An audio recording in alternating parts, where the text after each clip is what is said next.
unahoraga njya kuvumba mashini y'abandi barebera mu madirisha bataba Yesu tarabanyura ku butoni azura idari ahubwo ahuye na Mesiya nibwagamunda kwifata biramugora azamuka umudugudu asakuza ati bagezi uyu na Mesiya imunda kandi ahuye na Mesiya ndabibura no Mesiya sibisanzwe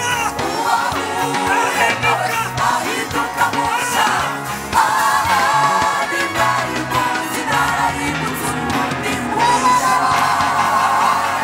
imyaka nanone ikabakaba ibihumbi 2 Bibiliya iki gitabo gitagatifu cyangwa igitabo cyera yanditswe hagati aho ngaho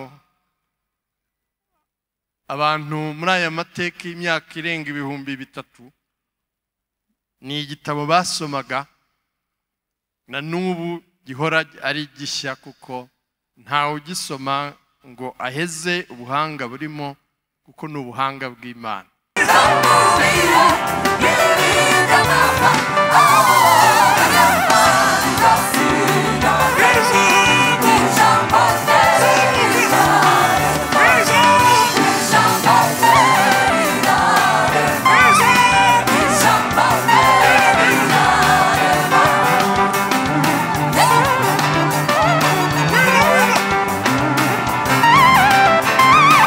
Kwa yote mimi nasema asante, asante, asante.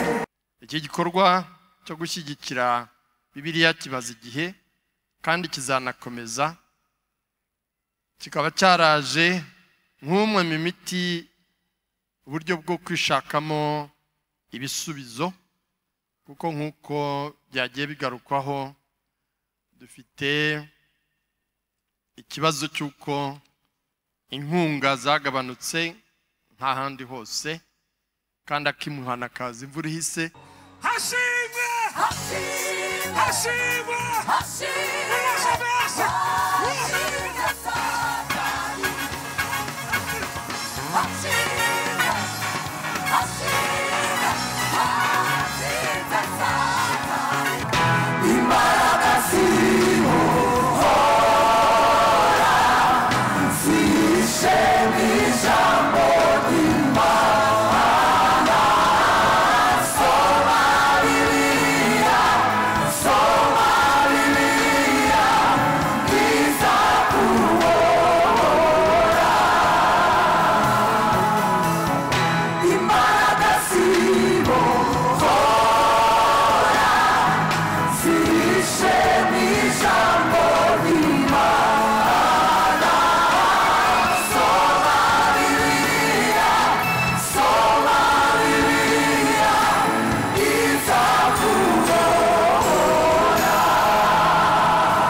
umukora ahamagara uwumva ijwi rye wese niyitabe.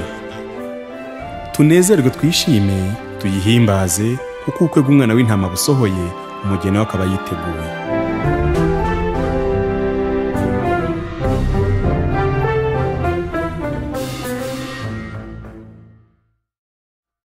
Pasika nziza kuri mwese.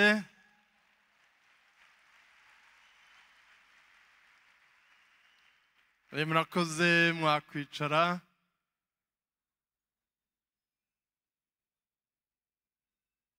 Nyakubahwa umuvugizi wungirije wa Bibiliya, umuryango wa Bibiliya mu Rwanda, banyakubahwa abavugizi b'amatorero na kiliziya, bayobozi mu nzego zinyuranye z'umuryango wa Bibiliya mu Rwanda, mwese muri hano mugize umuryango w'Imana, ndongera kubasuhuza.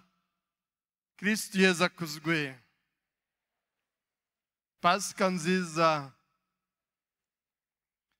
Nagira ngo mbashimire kuri uyu munsi mwiza wa Pasika, tuzirikana ukuzuka kwa Kristo wadutsindiye urupfu. Umunsi wahuriranye n'iki gitaramo kidasanzwe kugira ngo ibyishimo byacu muri iki gitaramo tubihuze n'ibyishimo bya Pasika, dufatanye kwizihiza ariko tunibuka iyo nkuru nziza yerekeye Kristo ko twayimenye tuyikesha ijambo ry'Imana. Bibiliya niyo iduhuza twese, kuko mu Rwanda abanyarwanda tubara ko 97% cyangwa 98% ari abakristo. Bivuga ngo twese duhurira kuri Bibiliya, ijambo ry'Imana niduhuza. Rero bigaragarira no muri iki gitaramo cyaduhuje, icyo twaje gushimangira. Turabashimira rero mwese ku ruhare rwa buri wese watekereje kuza ngo twifatanye, akanabikora twizihiza Pasika muri ibi byishimo byinshi bigaragara, ngo tunashyigikire Bibiliya. Nkuko abambanjirije bagiye babivuga, Bibiliya nicyo gitabo gikuru dufite hano ku isi. Nta gitabo kiriho gikomeye, gifite agaciro gakomeye hano ku isi no mu mateka kiruta Bibiliya.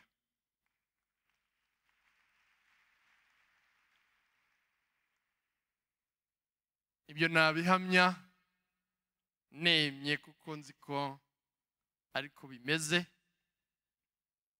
Bibiliya imaze imyaka irenga 3,000.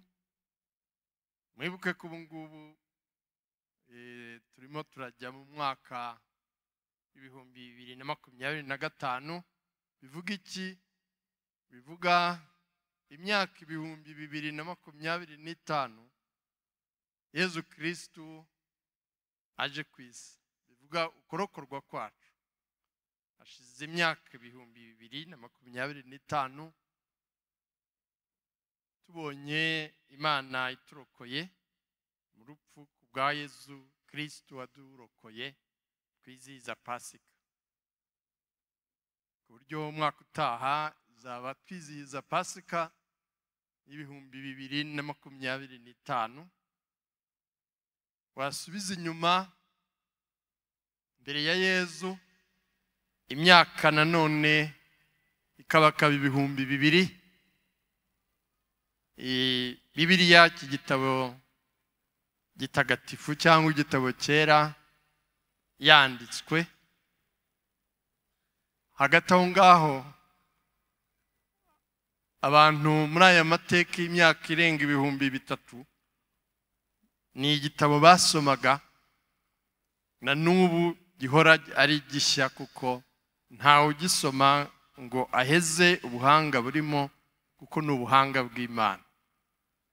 Nicyo gitabo cyanditsweho n'ibindi bitabo byinshi, komanteri, ibisobanuro, kibaho hano ku isi. Urumva rero agaciro gakomeye ka Bibiliya. Kuri uyu munsi wa Pasika rero ndabibutsa ko ari umunsi ukomeye ku Bukristo, aho twizihiza ubuzima bw'umwami wacu Yezu Kristo.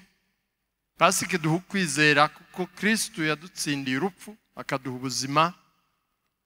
Bivuze ko na nyuma y'ubu buzima, kubera ko urupfu ruhora ruduhiga ntawe uruhunga, niwe mwanzi wa mubi w'umuntu w'ubuzima, ariko Yezu yaradutsindiye. Kandi ijambo ry'Imana, Bibiliya, niyo yatugejejeho iyo nkuru nziza, ni nayo ikomeza kutujijura no kudufasha kuzirikana kuri urwo rukundo rukomeye Imana yadukunze, ikadukomeza mu kwemera no kuba urugero rwiza, kubiba amahoro n'urukundo nk'uko tubihabwa mu rugero na Yezu Kristo. Abantu bakiriye ijambo ry'Imana, isi yagira amahoro, ingo zagira amahoro, ibihugu byagira amahoro, abavandimwe bagira amahoro. Pasika rero nicyo ngicyo itwibutsa. Ibyo byose dukomoramo kwizera kwacu bishingiye kuri iri jambo ry'Imana Bibiliya, ari nayo yaduteranyirije aha ngaha kugira ngo twese abayikunda tugire uruhare mu gukomeza gukora ku buryo iboneka. Iki gikorwa cyo gushyigikira Bibiliya kimaze igihe kandi kizanakomeza, kikaba cyaraje nk'umwe mu miti, uburyo bwo kwishakamo ibisubizo, kuko nk'uko byagiye bigarukwaho dufite ikibazo cy'uko inkunga zagabanutse nk'ahandi hose, kandi akimuhana kaza imvura ihise, kugira ngo twishakemo ibisubizo. Tukimara gutorerwa kuyobora umuryango wa Bibiliya mu Rwanda, umunyamakuru yarambajije ati ko Bibiliya zisigaye zigoye kuzibona, zihenze, murateganya iki? Mubwira ko tuzakora uko dushoboye kugira ngo ibiciro bigende bigabanuka, kugira ngo benshi bashobore zibona, cyane cyane rero tunazirikana n'abakene n'abatishoboye kandi bakeneye by'umwihariko ijambo ry'Imana. Nigeze guha abagororwa muri gereza kubaha Bibiliya, umugororwa arambwira ati iyi Bibiliya nzayisoma nyirangize nongere nyisome, mfite igihe kandi ni ijambo rinyubaka muri ubu buzima ndimo. Bwira rero abayobozi ba gereza, rwose Bibiliya izadufasha mu butumwa mufite bwo kugorora aba bantu, kugira ngo bazasohoke ari abantu bazima, badufasha kubaka aho gusenya. Urwo ni urugero rumwe muri zindi nyinshi, kuko ni ijambo ririmo umutima, ni ijambo ryubaka umuntu. Ubu tugiye kugera mu bihe byo kwibuka nyuma y'imyaka 30 Jenoside yakorewe Abatutsi ibaye. Tujya tubona abavandimwe bahahamuka, akagwa muri koma, nta rushinge wamutera, nta kinini wamuha. Abahanga nibo babafasha kugenda bagarura ubuzima n'imbaraga kubw'ijambo ry'ubuhanga rya kansiringi rigenda rimuhembera. dutekereze rero niba ijambo ry'umuntu rimufasha rikamurema umutima rikamugarura imbaraga n'ubuzima, noneho ijambo ry'Imana ryo ni akarusho. Bibiliya rero mucyo tuyishyigikire. Mwese murabizi turi mu gihe ibintu byose bihinduka umunsi ku wundi, isi yugarijwe n'ibibazo binyuranye, byaba ibiza, ibyorezo, intambara, imihindagurikire y'ibiciro n'ubuzima bugenda burushaho kugorana, ariko Bibiliya ntizabure. Ntabwo twaba tubuze ubuzima, kuko izi ngaruka zigeze kuri Bibiliya nicyo twirinda kugira ngo ishobore kuboneka. Kubu twifuje gukangurira buri wese kuyikunda no kuyishyigikira kugira ngo dufatanyirize hamwe mu bushobozi bwa buri wese, bitatuvunnye twishakemo ibisubizo byatuma tutazagira ikibazo cya Bibiliya mu bihe biri imbere. Mbibutse ko intambwe duteye ahandi bageze kure mu bihugu duturanye, umuryango wa Bibiliya ukomeye kandi bigafasha gushobora kwamamaza Bibiliya zikagera no ku baciye bugufi zitabagoye, zigakomeza kuboneka. Natwe rero turagira ngo dutere imbere ingabo mu bitugu umuryango wa Bibiliya mu Rwanda ushobore gusohoza ubu butumwa. Nk'Abanyarwanda rero dukwiye gutera iyo ntambwe natwe muri wa muco wacu wo kwigira dusanganywe, tukishakamo ibisubizo nk'uko tubigenza no mu bindi. Ndasoza nanone mbashimira uyu mwanya mwafashe mwese, abaririmbyi bacu, abacuranzi, namwe mwese mwaje ngo twifatanye, abayobozi mu nzego zinyuranye z'umuryango wa Bibiliya, amatorero na kiliziya, mbashimira uko mwaje ngo twifatanye. Abaririmbyi bacu badufashije gutarama na bagikomeje, kandi n'umusanzu mukomeza gutanga kugira ngo Bibiliya ikomeze iboneke, itazabura mu Rwanda. Intego ya twese rero ikwiye kuba kwishyira hamwe kugira ngo duhe umwanya n'agaciro Bibiliya, kuyisoma no kwemera ubutumwa itanga kugira ngo ubuzima bwacu burusheho kuba bwuzuye busendereye. Icyo rero dushyigikire Bibiliya ikomeze iboneke, ikomeze kugira Pasika nziza. Murakoze.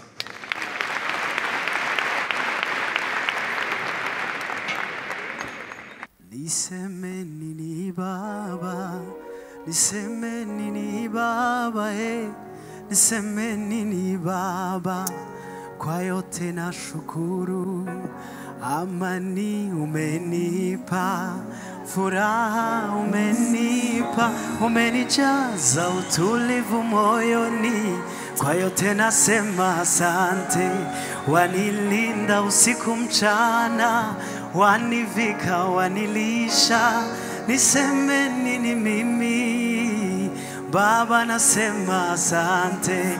Mara ngapi nimekosea na bado ukanisamehe, kwa neema na fadhili zako Yesu Baba, nasema asante. Haya ngapi umeniponya, vita vingi umenipigania, ya kusema ni mengi Baba, nasema asante. Wanilinda nikiwa njiani, hata kitandani unanilinda, niseme nini mimi? Kwa yote mimi nasema asante, asante, asante Baba, asante. Hallelujah. Soma Bibiliya, soma Bibiliya, soma Bibiliya.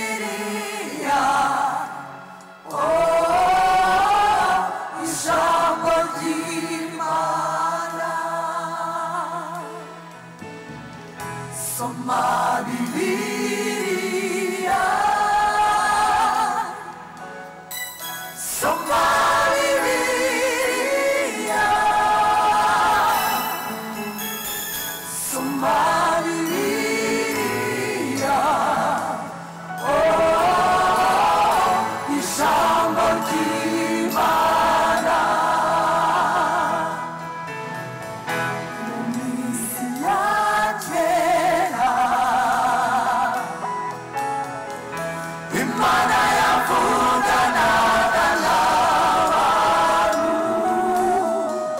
binyuze mu kanwa k'abahanuzi igasohoza ibyo yavuze mu bihe bya none.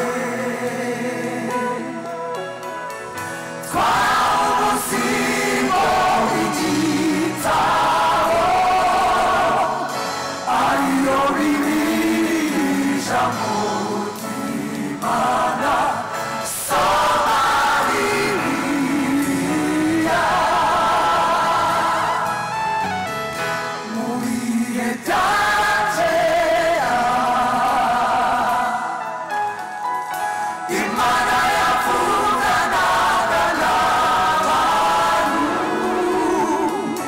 binyuze mu kanwa k'abahanuzi igasohoza ibyo yavuze mu bihe bya none. Twawuziho igitabo ariyo Bibiliya ijambo ry'Imana. Soma Bibiliya imbaraga zibohora zihishe mu ijambo ry'Imana. Soma Bibiliya, soma Bibiliya izakubohora. Imbaraga zibohora zihishe mu ijambo ry'Imana. Soma Bibiliya, soma Bibiliya izakubohora. Hari mwene Datumwe wahoze yifuza kuva mu byaha abigerageresha imbaraga ze ariko arananirwa. Hari mwene Datumwe wahoze yifuza kuva mu byaha abigerageresha imbaraga ze ariko arananirwa. Imbaraga zibohora zihishe mu ijambo ry'Imana. Soma Bibiliya, soma Bibiliya izakubohora. Imbaraga zibohora zihishe mu ijambo ry'Imana. Soma Bibiliya, soma Bibiliya izakubohora. Hariho abatazi ko Bibiliya ya telefone ituzuye usanga bava gusoma ibice byose. Soma Bibiliya, soma Bibiliya, soma Bibiliya, soma Bibiliya, soma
ijambo ry'Imana nituyisoma izatubohora kandi ntituzayisoma tutayitunze.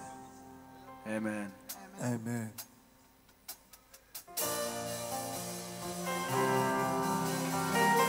Kubera ko ari umwanya w'igitaramo, ababishobora muze guhaguruka dufatanye tumaze akanya twicaye, abafite imbaraga z'umuriro. Mesiya, Mesiya ukura w'ibyaha by'abari mu isi, yarabonetse n'ukuri.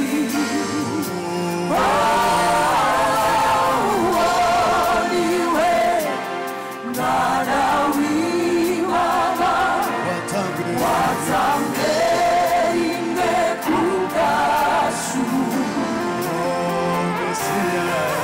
Mesiya ukura w'ibyaha by'abari mu isi, yarabonetse n'ukuri. Niwe mwana w'Imana watanzwe rimwe ku bwacu. Mesiya ukura w'ibyaha by'abari mu isi, yarabonetse n'ukuri. Niwe mwana w'Imana watanzwe rimwe ku bwacu. Atanga ibyishimo mu cyimbo cy'abari. Atanga ibyishimo mu cyimbo cy'amarira, Ubugingo mu cyimbo ubugingo mu cyimbo cy'urupfu. Niwe tumangiranuka, yeshejwe no kwizera. atanga ibyishimo mu cyimbo cy'abari.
n'ukuri kose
icyo bidutwara turirimbye tuzamuye ibiganza imbabazi ziwe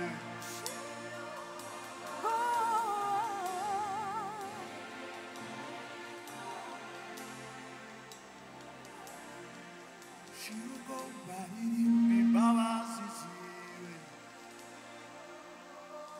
oh yesu abaha umugisha abamaze kwakira izo mbabazi twongera tubamura ibiganza shirugo baririmba imbabazi ziwe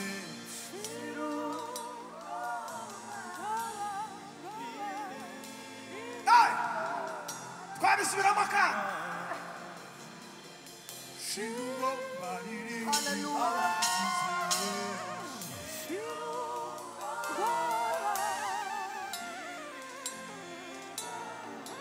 hanyuma twese hamwe shirugo barindi imbabazi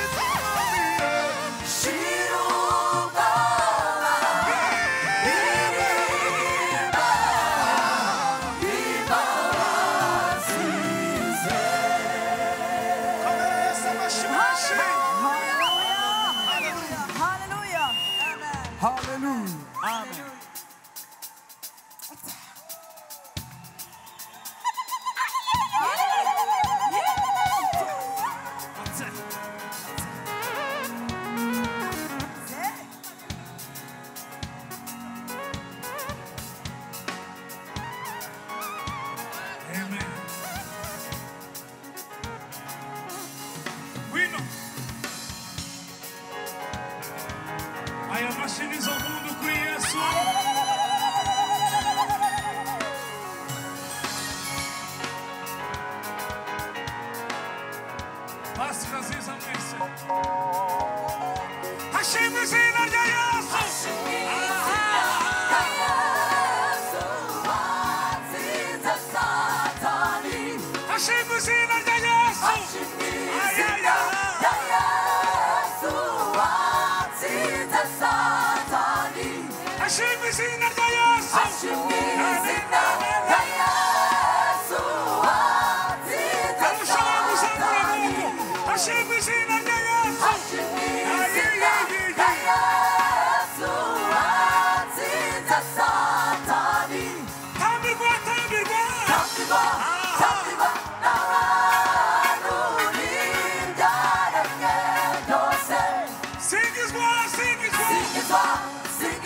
Yesu yazutse kandi yazukiye njyewe nawe umubwire ngo nijye nawe hanyuma abo Yesu yagiriye neza tuvuge cyane ngo amen dusimbuke kubwe cyangwa tubireke murabyemeye twese hashimwe hashimwe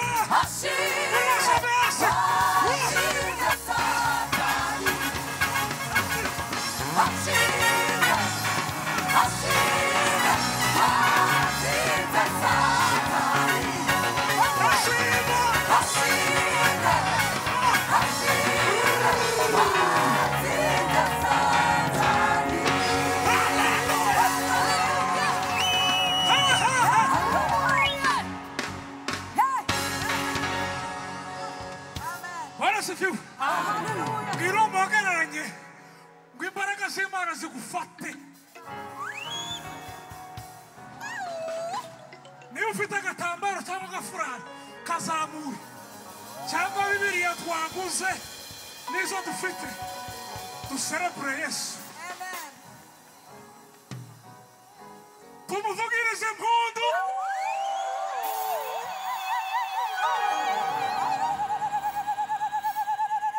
mukanize Yesu yazutse hari indirimbo yanyiriwemo y'Abadiventiste ivuga ngo kwiriba umusamariyakazi yahinze umushyitsi ubwo yahuraga n'umuyuda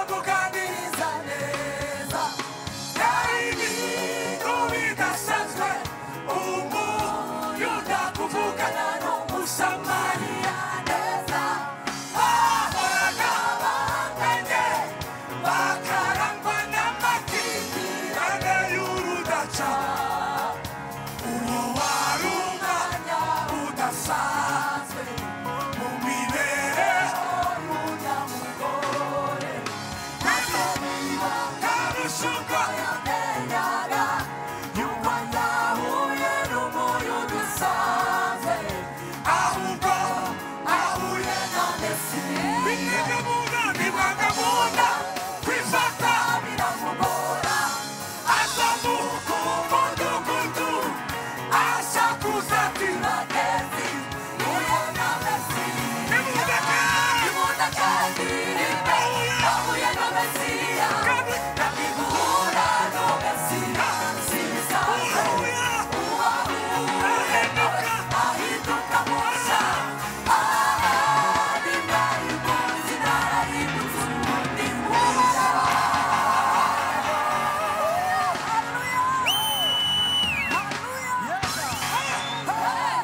zamura ikiganza gutya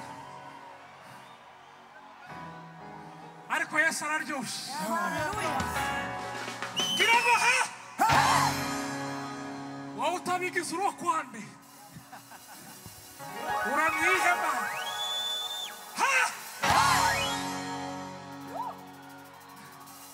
tuzamura haleluya barasifiwe mutuze gatoya tugiye gusoza hari umuntu naje watera haleluya twumve okay batsa amatara gutyo ndi kubabona batsa amatara gatoya tuvuga ngo hashimwe Yesu musimbuke gusa muzamure bya bitambara hashimwe Yesu umwana w'intama w'Imana Amen. barasifiwe fata note papa guma muri ki nifate Yesu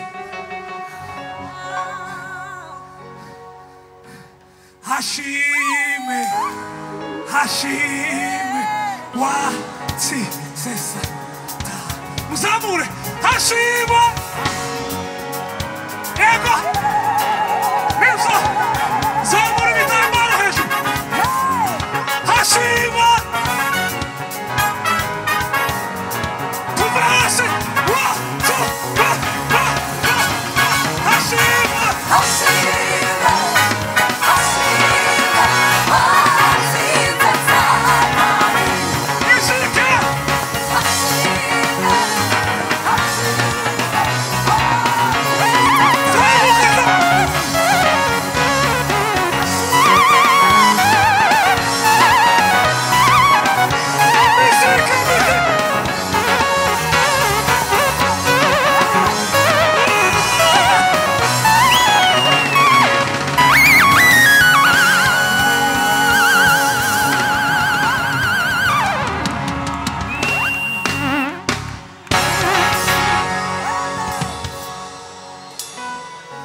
abantu batatu babwire ngo pasika nziza abantu batatu bahobere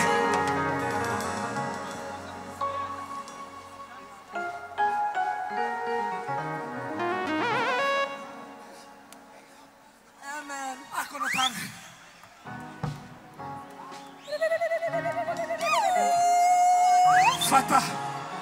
fata sol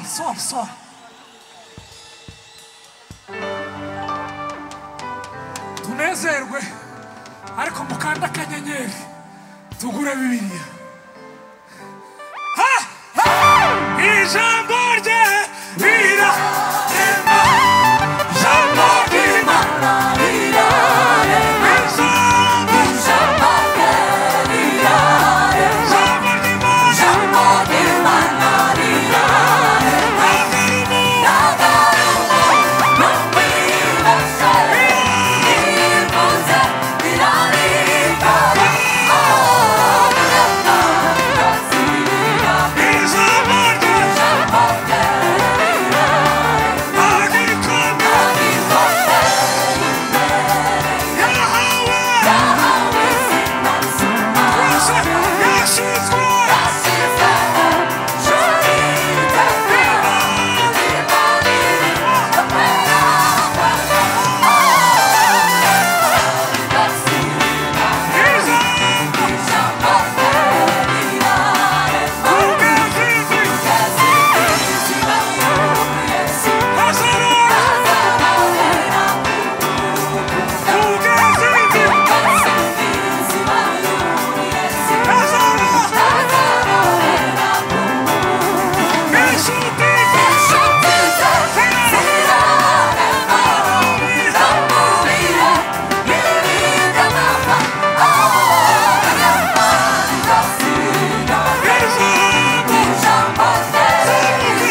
Pastor Ben madamu warindi vuba ivuga ngo unahoraga njya kuvumba mashini y'abandi Whatever I'm about to show,